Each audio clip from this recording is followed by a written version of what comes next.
मैंने एक्चुअली शुरू में जब इनसे मिला, मैं पहली बार जब हमारी फोन पे बात हुई और मैं स्क्रिप्ट लेके गया, तो मैं मिला, जब मैं एंटर किया एक रेस्टोरेंट में हम मिले थे, तो ये खड़े हुए थे, किसी से बात कर रहे थे, और दूर से ही मैंने देखा यार कितना हैंडसम आदमी है, कितना सेक्सी है।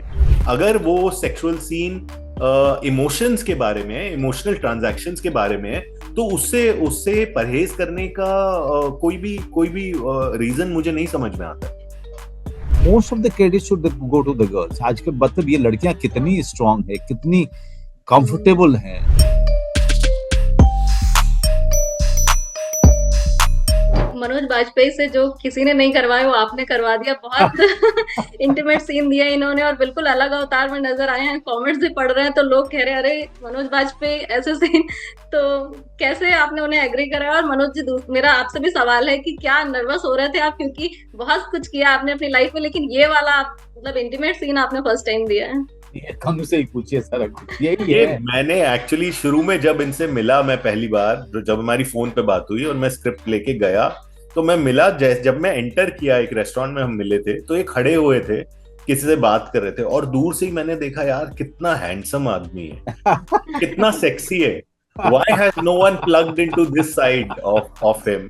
तो वहीं मैंने ये डिसाइड कर लिया था कि अब ये मेरे हत्थे आ रहे हैं, तो कुछ तो मैं करवा के ही जाऊंगा इनसे। But no, on a more serious note, the film actually, as I said, as Manoj also is saying, it's not a film about a journalist or a crime journalist. एक इंसान के बारे में है, वो हम सब की तरह हार्ड मास का इंसान है, और उसकी अपनी एक पर्सनल लाइफ है जो क्राइसिस में है, और किसी भी एक कैरेक्टर के सबसे पर्सनल मोमेंट्स जो कि सेक्सुअल इन नेचर हो सकते हैं, अकेले भी हो सकते हैं, लेकिन जब आप किसी एक और इंसान के साथ होते हो, I feel like those moments are the most revelatory about their character, क्योंकि वो उस मोमेंट में एक और इंसान के साथ इतने सच्चे मोमेंट में होते हैं कि वो moments are should be mind for the most maximum truth that an audience can see about that character. So why should we shy away from those moments? जब तक आप टिटिलेट नहीं कर रहे हैं, जब तक आप उसको एक्सप्लॉइटेटिव मोमेंट नहीं बना रहे हैं, अगर वो सेक्सुअल सीन इमोशंस के बारे में, इमोशनल ट्रांजैक्शंस के बारे में है, तो उससे परहेज करने का कोई भी रीजन मुझे नहीं समझ में आता है। मनोज जी, आपसे पूछूंगी, क्या आप एग्री हो गए थे तुरंत या फिर आपको टाइम लगा था? क्योंकि ऐसा रोल आपने पहले कभी नहीं किया है। नहीं, मेरे लिए कोई सीन के कारण अग्री या डिसएग्री नहीं होता।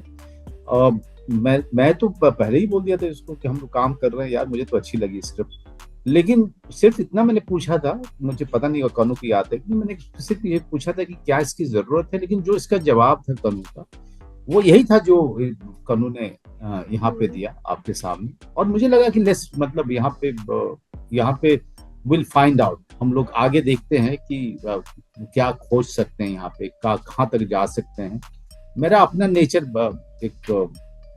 एक शाय आदमी का है, एक रिजर्व हूँ, मैं प्राइवेट हूँ, तो कैमरे के सामने ये सब करने में जरूर हिचकिचाहट थी, लेकिन मैं ऑलरेडी कुछ एक सीन्स कर चुका था, जैसे किलर सूप वगैरह में और इसके पहले भी, लेकिन हमको इसमें और आगे जाना था। और इसमें जो सबसे एक तो वर्कशॉप, हमने कनु का वर्कशॉप किया था जो काफी उसने हेल्प किया, प्लस मेरे साथ जो लड़कियां थी, चाहे वो शहाना गोस्वामी हो, चाहे वो अर्चिता हो, चाहे वो री हो, ये तीनों लड़कियों ने अपने अपने लेवल पे बहुत ज्यादा कंफर्टेबल किया मुझे।